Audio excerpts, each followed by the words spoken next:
हाय champions, very good afternoon everyone. कैसे हैं आप सभी लोग?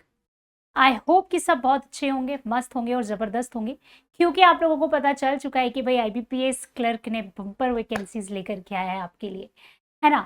10,000 से भी ज़्यादा वैकेंसीज हैं, लेकिन साथ में टाइम हमारे पास बहुत ज़्यादा नहीं है ना, क्योंकि क्लर्क का पेपर ठीक है, बहुत अच्छा होता है, ईजी होता है PO से।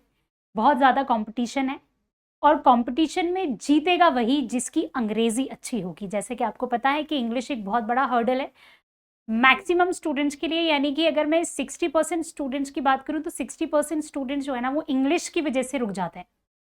मैथ्स अच्छा है, रीजनिंग सबका अच्छा होता है, ठीक है। प्रॉब्लम जो आती है ना वो आपकी आती है इंग्लिश में। तो यहाँ पर मैं आपको ऐसी स्ट्रैटेजीज, सिलेबस और सारी चीज़ें बताने वाली हूँ जो आपकी प्रिपरेशन में आपकी बहुत ज़्यादा हेल्प करेंगी, है ना, कि इंग्लिश को कैसे स्ट्रॉन्ग किया जाए और इंग्लिश के लिए किस तरीके से उसको इतना स्ट्रॉन्ग कर लिया जाए कि वहाँ से आप स्कोर कर सको। सिर्फ क्वालिफाइंग की तो मैं बात ही नहीं कर रही हूँ, हम इंग्लिश में मैक्सिमम मार्क्स स्कोर कर सके। तो ये सब चीज़ें हम यहाँ पर देख रहे हैं। तो इंग्लिश की स्ट्रैटेजीज मैं आपको बताने वाली हूँ फॉर IBPS क्लर्क एग्जाम 2025 की, ठीक है। तो रेडी हैं सभी बच्चे? जो भी बच्चे सेशन को देख रहे हैं फटाक से एक बार लाइक करेंगे सेशन को और फिर हम आगे बढ़ेंगे। तो जैसे कि आपको पता है कि हम अक्टूबर में आपका प्रीलिम्स का एग्जाम होगा, है ना, 4-5 जो भी है। तो मोटे मोटे 2 महीने हैं हमारे पास, वी हैव 2 मंथ्स ओनली, है ना। तो ये जो 2 मंथ्स है ना, इन 2 मंथ्स को हम कैसे यूटिलाइज करें कि आपका जो इंग्लिश है उसमें आप बहुत अच्छा स्कोर कर सकें, ठीक है। लेकिन पैरेलली बाकी दोनों सब्जेक्ट्स को भी लेके चलना है। तो चलिए पहले मैं आपको बता दूं कि इंग्लिश में क्या क्या चीज़ें आपके लिए इंपॉर्टेंट है। जैसे कि 3 ही पार्ट होते हैं इंग्लिश में, आपको पता है। एक होता है आपका ग्रामर का पार्ट, एक होता है आपका वोकैबुलरी का पार्ट और एक होता है आपका कॉम्प्रिहेंशन का पार्ट। ये 3 पार्ट आपके इंपॉर्टेंट है, ठीक है। तो ग्रामर, वोकैबुलरी और कॉम्प्रिहेंशन, ये 3 चीज़ों को मिक्स कर दो तो आपका इंग्लिश बन जाएगा, ठीक है। तो कहाँ पर ग्रामर पढ़नी है, कितनी ग्रामर पढ़नी है, वोकैबुलरी को कैसे पढ़ना है, या वोकैबुलरी कहाँ काम आएगी, या कॉम्प्रिहेंशन कहाँ काम आएगा, अब हम इन पर बात करते हैं। देखो, अगर मैं बात करूं आपकी ग्रामर की, तो ग्रामर के ना आपके वही टॉपिक्स हैं जो आप बचपन से पढ़ते आए हो लेकिन कभी समझ में नहीं आए, है ना। नहीं आए यही तो बोलेंगे।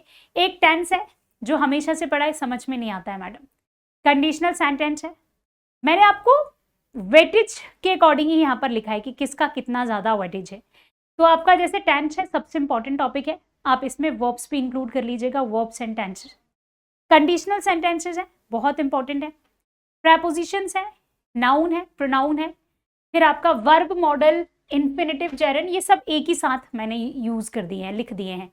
एडवर्ब्स है, एडजेक्टिव्स है, कंजंक्शन है, एक्टिव पैसिव है, पैरेललिज्म है। पैरेललिज्म भी आपका बहुत ही इंपॉर्टेंट ग्रामर का ही टॉपिक होता है, आपको पता होगा। मैं आपको क्वेश्चंस कराती हूँ तो बहुत ज्यादा क्वेश्चंस पैरेललिज्म के होते हैं। एंड के बाद अगर वर्ब की फर्स्ट फॉर्म लगी है तो वो एंड के पहले वाली वर्ब से कनेक्ट होगी। अगर वो फर्स्ट फॉर्म में है तो फर्स्ट फॉर्म में, सेकंड में है तो सेकंड में, ING है तो ING, तो that is called parallelism. Narration आपका है, नरेशन से भी क्वेश्चंस आते हैं। अब डायरेक्टली नरेशन चेंज करने के क्वेश्चन नहीं आते, जैसे SSC में नरेशन चेंज करके क्वेश्चन देता है, यहाँ पर आपको चेंज नहीं करना है, यहाँ पर आपने उसमें एरर ढूंढना है, ठीक है। प्लस एक्टिव पैसिव वॉइस भी वही है, आपको पता है कि बी प्लस वर्ब की थर्ड फॉर्म पैसिव वॉइस होता है।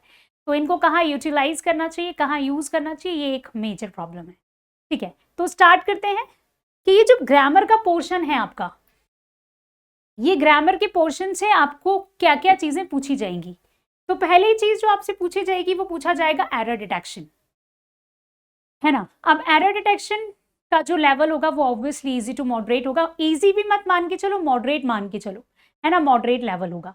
यानी कि जो आपने PO में मेरे साथ पढ़ रहे थे, हम मल्टीपल एरर्स कर रहे थे, सिंगल एरर्स कर रहे थे, मतलब बहुत तरह के हमने एरर्स सॉल्व किए थे। तो वो उसको एक बार दोबारा से देख लोगे, जो मैंने टॉप 100 एरर डिटेक्शन आपको कराया है PO के लिए, तो आपके एरर डिटेक्शन 99% यहाँ पर क्लियर हो जाएंगे। जो 1% होगा वो हम करेंगे, क्योंकि 1% मैंने किसके लिए बचा के रखा है वो मैं आपको आगे बताऊंगी। दूसरा है हमारा सेंटेंस इंप्रूवमेंट, ठीक है। सेंटेंस इंप्रूवमेंट आपका एक पार्ट एरर, जिसे आप फ्रेज रिप्लेसमेंट भी बोलते हैं, कुछ पार्ट हाईलाइट होता है जिसे आपको चेंज करना होता है। अब मेजर प्रॉब्लम ये आ जाती है कि मैडम हमें ना टेंस पूरा रट गया है, कंडीशनल सेंटेंसेस पूरे रट गए हैं, नाउन है, प्रोनाउन है, हमें सारे टॉपिक्स पता है, सबका बेसिक्स पता है। आप हमसे उठा के पूछ लोगे ना आधी रात को तो हम आपको रूल बता देंगे। मुझे बताने से कुछ भी नहीं होगा या तुम्हें रूल्स को रटने से कुछ भी नहीं होगा। बेटा इंग्लिश जो है ना वो लैंग्वेज है। एक बात हमेशा याद रखो, वो कोई सब्जेक्ट नहीं है, वो लैंग्वेज है। और लैंग्वेज ना हमेशा रिपीटेशन से याद होती है, रिपीटेशन से। मतलब रिपीटेशन क्या करना है, अच्छा मैडम फिर से टेंस पढ़ लेते ना, प्रैक्टिस करो, प्रैक्टिस करो। जितने ज्यादा हो सके एरर डिटेक्शन के क्वेश्चन सॉल्व करो, जितने ज्यादा हो सके ग्रामर के क्वेश्चन सॉल्व करो। खेलो ग्रामर के साथ यार, प्ले विद ग्रामर, ठीक है। ग्रामर के साथ खेलो। कैसे खेलोगे, उठाया न्यूज़पेपर, मैंने तो आपको सबसे अच्छा सॉल्यूशन बता रखा है ना, न्यूज़पेपर। सारे जितने तुम्हें ज्ञान है ना ग्रामर का, सारा ज्ञान जो है ना उसमें आपको डाल देना है। आपने उठाया न्यूज़पेपर, आपने देखा आर्टिकल लगा है, अंडरलाइन किया, आर्टिकल के बाद नाउन आता है, नाउन आ रहा है, ठीक है। अगर उन दोनों के बीच में कुछ है तो वो एडजेक्टिव होगा। बस ये चीजों को ना याद मत करो, ये चीजों को इंप्लीमेंट करो, प्रैक्टिस करो, सो दैट आपका ग्रामर इतना स्ट्रांग हो जाए ना कि एरर डिटेक्शन और सेंटेंस इंप्रूवमेंट में तो डायरेक्टली आपका ग्रामर लगता है, लेकिन इनडायरेक्टली आपका पैरा जंबल में, क्लोज टेस्ट में, इवन मैं आपको बताऊं आपको पैसेज सॉल्व करने में भी ना ग्रामर की बहुत ज्यादा हेल्प की जरूरत होती है, क्योंकि वहां पर पार्ट ऑफ स्पीच जो पूछा होता है ना सिनोनियम्स और एंटोनियम्स का, वहां पर पार्ट ऑफ स्पीच रिक्वायर्ड होता है। तो part of speech is also the part of grammar, है ना। जैसे अगर वर्ड आपका एडजेक्टिव में है तो आपको सिनोनियम भी एडजेक्टिव में लेना है, वर्ड अगर नाउन में है तो आपको सिनोनियम भी नाउन में लेना है। तो ये इंपॉर्टेंट चीज है जो आपको याद रखनी है बहुत ज्यादा, ठीक है। अब हम आगे बढ़ते हैं, ये आपका ग्रामर का है, मैंने आपको बताया है कि कैसे करना है।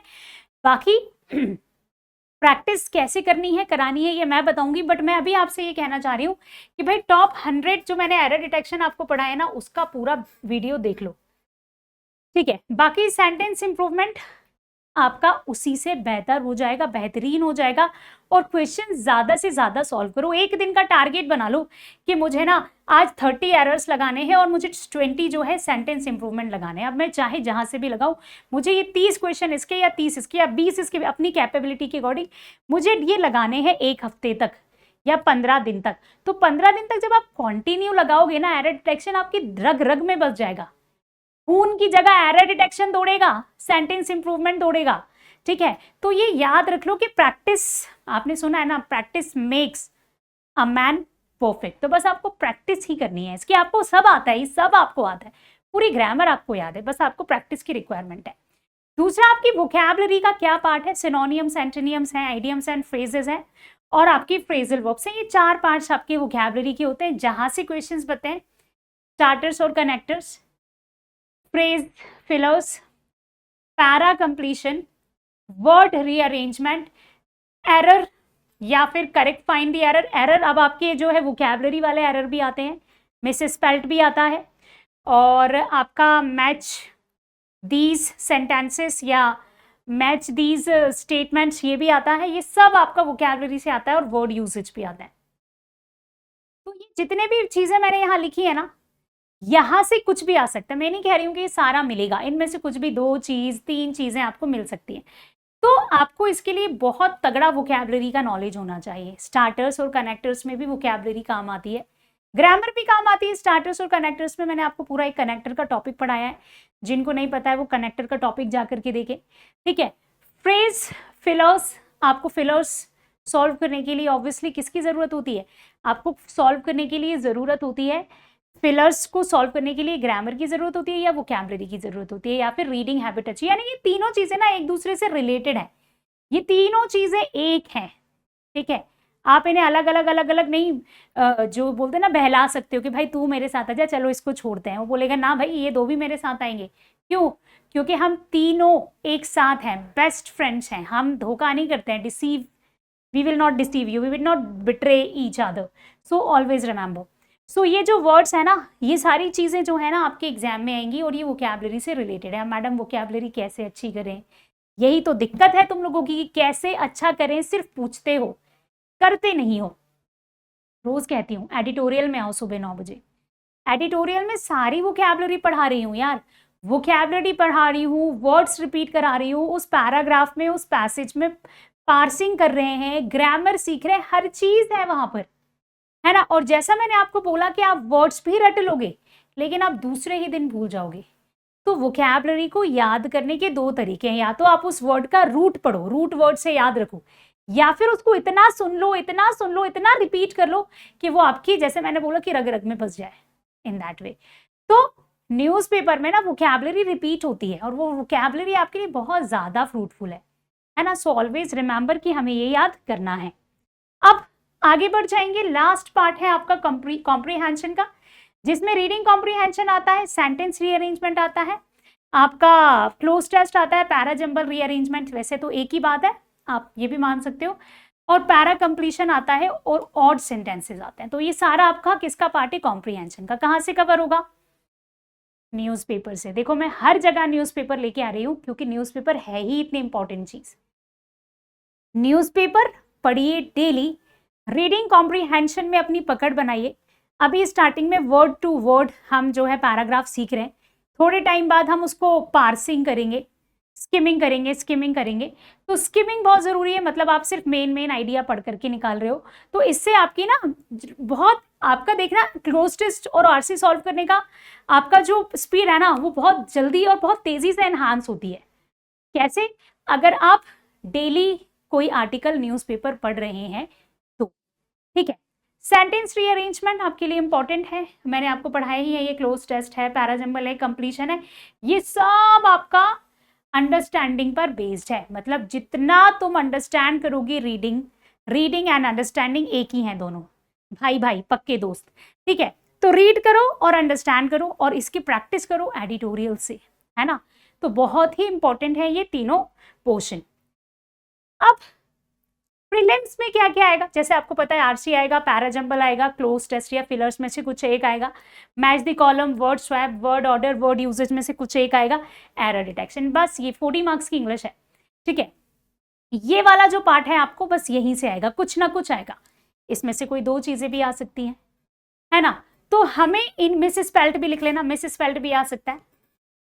तो हमें बस इनकी तैयारी करनी है प्रीलिम्स के लिए। प्रीलिम्स बहुत ने हरकुलियन टास्क नहीं है, आसानी से निकल जाता है, कोई परेशानी नहीं है। प्रॉब्लम कौन देता है? मेंस देता है। मेंस में क्या करते हैं बच्चे? मेंस में क्या मिला के दे देते हैं, देखो मिक्स पैटर्न दे देते हैं। आरसी और पैराजंबल, ये पैराजंबल और क्लोज टेस्ट मिला के दे दिया, है ना। मतलब उसको जंबल्ड भी करना है और उसमें वर्ड भी डालना है। क्लोज टेस्ट या फिलर, सॉरी पैरा कंप्लीशन और फिलर्स मिला के दे दिए, एक पैरा को भी कंप्लीट करना है और उसमें बीच में फिलर को भी फिल करना है। Match the column, word arrangement, तो ये मिक्स क्वेश्चन दो दो तीन तीन को मर्ज करके दे देते हैं, तो यहां पर हमें प्रॉब्लम हो जाती है। तो मेजर हमें टारगेट करना है मेंस को, तो जिसके लिए अगर आप रीडिंग कर रहे हैं बहुत ही बढ़िया तरीके से, तो वो प्रीलिम्स हो, मेंस हो, कुछ भी हो, आपके लिए सब बहुत ही क्या है, इजी हो जाएगा। It's like a cake walk for you, है ना। मतलब हर चीज आपको समझ आएगी और बहुत अच्छे से आप करोगे, बस रीडिंग करना स्टार्ट कर दो। तो बाकी हम यहाँ देख लेंगे, मतलब हम इनके मिक्स पैटर्न भी कराएंगे मेंस के टाइम पर। बट अभी आपको जो चीजें करना है ना, वो आपको सिर्फ और सिर्फ एक चीज करना है, जो कि मैं सुनहरे अक्षरों में लिख देती हूँ, आपको रीडिंग करना है।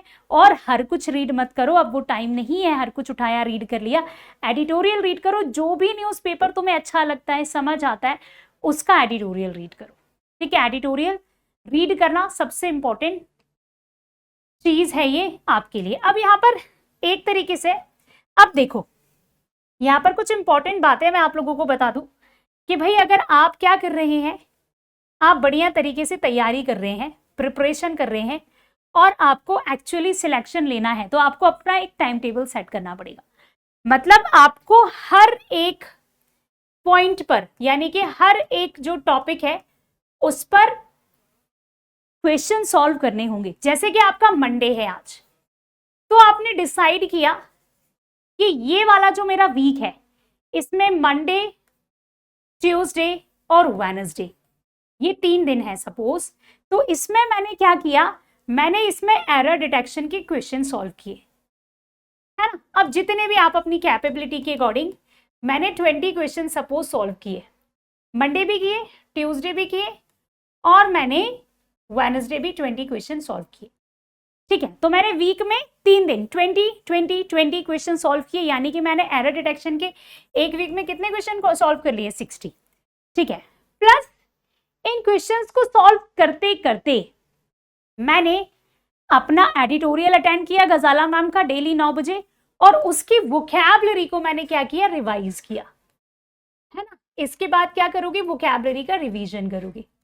जो भी वोकैबुलरी पढ़ रहे हो, मंडे भी वही करोगे, ट्यूसडे भी वही करोगे, और वेडनेसडे भी वही करोगे। अब आगे के बचे हमारे थर्सडे, फ्राइडे और सैटरडे। ठीक है, अब आपने यहां पर एरर डिटेक्शन सॉल्व किया। अब यहां पर आपने वोकैबुलरी पढ़ी। अब यहां पर क्या करना है? अब यहां पर आपको सॉल्व करना है क्या? Fill in the blanks.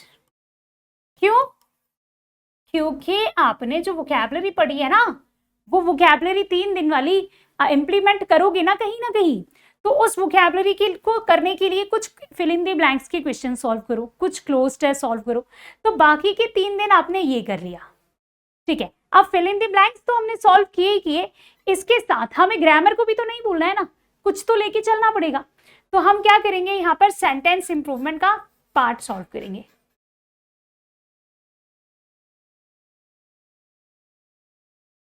मतलब आपको एक वीक में 4 टॉपिक्स कवर करने हैं। वो आप कैसे करते हैं ये तो मैंने अपना एक रफ आइडिया बताया, वो आप ज्यादा बेहतर जानते हैं। और इनके साथ साथ आपको वाईटी की क्लासेस और आपकी अगर कोई पेड क्लासेस चल रही हैं तो उन्हें भी मैनेज करना पड़ेगा। ये 2 महीने है ना, अपने आप को झोंक दो कि मुझे ये करना है और मुझे ये करना ही करना है। कोई ऑप्शन ही मत रखो कि नहीं करने वाला। ठीक है, तो ये आप वीक में आपके पास 6 डेज है। मैं तो संडे काउंट ही नहीं कर रही हूँ, ऐश करो, मौज करो संडे। ये जो आपके पास 6 डेज है ना, इन 6 डेज को इतना अच्छा यूटिलाइज करो कि आपको लगे कि यार मैंने तो मतलब संडे तो मुझे रेस्ट बनता है। इन दैट वे आपकी मर्जी करो या ना करो, लेकिन अंदर से लगना चाहिए कि हाँ संडे तो रेस्ट बन रहा है मुझे। अब दो टॉपिक्स करके कवर करना है। ठीक है, पूरा इंडिविजुअली कवर करना है। उसके बाद आपको मॉक टेस्ट लगाना शुरू कर देना है, जैसे ही आपके सारे टॉपिक्स कवर हो जाते हैं वैसे ही। यानी कि मॉक टेस्ट आपको डेली लगाना है, ऐसा नहीं कि मॉक टेस्ट को आप स्किप कर सकते हो। ये कवर कर लिया 15 डेज में सब कुछ, 2 हफ्तों का खेल है, खत्म। अब हम आ गए सीधा किस पर? मॉक टेस्ट पर। अब आप जो मॉक टेस्ट लगाओगे ना, मॉक टेस्ट लगाना बहुत इंपॉर्टेंट है। अब मॉक टेस्ट के बाद आपने लगाया, ठीक है, आपके जितने भी मार्क्स आ रहे हैं, ठीक है, डिसहर्टेन नहीं होना है कि यार मेरे मार्क्स ही नहीं आ रहे हैं मैडम, क्या करूं? कुछ मत करो, एनालाइज करो।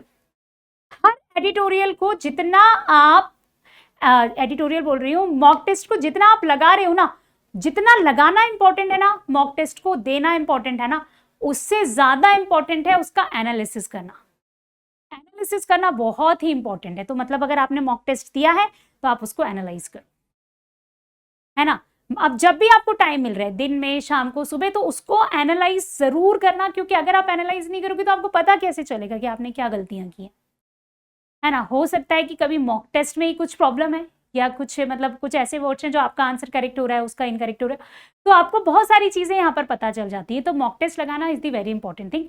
अभी आप स्टार्टिंग के 15 डेज तो पढ़ो, लेकिन सिर्फ टॉपिक वाइज पढ़ो। टॉपिक वाइज ये नहीं कि हम टेंस पढ़ने बैठ गए, छोड़ो ग्रामर को, फेंको साइड में। प्रैक्टिस का बात कर रही हूँ मैं, टॉपिक वाइज, सेंटेंस इंप्रूवमेंट की प्रैक्टिस, एरर डिटेक्शन की प्रैक्टिस, क्लोज टेस्ट की प्रैक्टिस, आरसी की प्रैक्टिस, पैरा जंबल की प्रैक्टिस, ये करो, ये करो। ठीक है, 10 क्वेश्चन पैरा जंबल के मुझे सॉल्व करने ही करने हैं इन दैट वे। सो ये प्रैक्टिस बहुत ही इंपॉर्टेंट है आपके लिए। ठीक है, हाँ, अब प्रैक्टिस करने के लिए आपको ऑब्वियसली रिक्वायरमेंट पड़ेगी किसकी? मॉक टेस्ट की। तो यहाँ पर जो मॉक टेस्ट है हम लेके आ चुके हैं आपके लिए ऑलरेडी, प्री और मेंस का। ठीक है, पीओ के लिए भी आ गया है और क्लर्क के लिए भी आने वाला है। तो आप चाहे तो ये मॉक टेस्ट बिल्कुल परचेज कर सकते हैं। आप 149 रुपीज़ है इसकी ऑफर फीस। तो ये मॉक टेस्ट आपके लिए बहुत फ्रूटफुल होने वाले हैं, है ना। तो ज़रूर इनके लिए आप मेहनत कीजिए और प्रिपरेशन कीजिए। और स्ट्रैटेजीज में हमने बस ये मेनली डिस्कस किया है कि आपको किस तरीके से अपना प्लानिंग रखनी है इंग्लिश को बूस्ट करने के लिए, स्ट्रॉन्ग करने के लिए।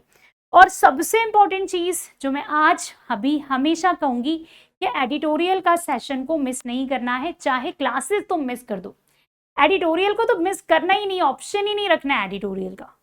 को मिस करने का। यानी कि अगर मिस कर भी रहे हो कि ना, किसी वजह से नहीं देख पा रहे हैं मैडम, तो या तो उसे रिकॉर्डेड देखो या खुद से पढ़ो, ठीक है। ये 2 काम आपको करना है, एक तो मॉक टेस्ट लगाना और एक टॉपिक वाइज क्वेश्चंस करना पहले, उसके बाद मॉक टेस्ट लगाना शुरू करना है। स्ट्रैटेजी के साथ वाईटी की क्लासेस जितनी है उनको अटेंड करना है, और सेल्फ स्टडी बिल्कुल मत भूलना, सेल्फ स्टडी सबसे इंपॉर्टेंट पॉइंट है, ठीक है। बट अगर आप कोई ऐसा स्टूडेंट है जिसका बेसिक वीक है, तो यहाँ पर आईबीपीएस क्लर्क के लिए भी हम टारगेट बैच लेके आ रहे हैं, जो कि हमने ऑलरेडी स्टार्ट कर चुके हैं।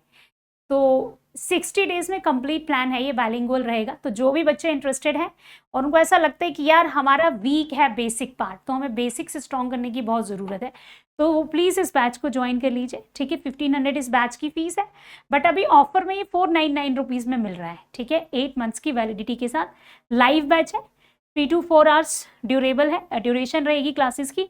बाकी ये बाइलिंगुअल है, इंग्लिश और हिंदी में है ना। So hurry up and buy it, ठीक है। बाकी मिलते हैं आपकी क्लासेस में।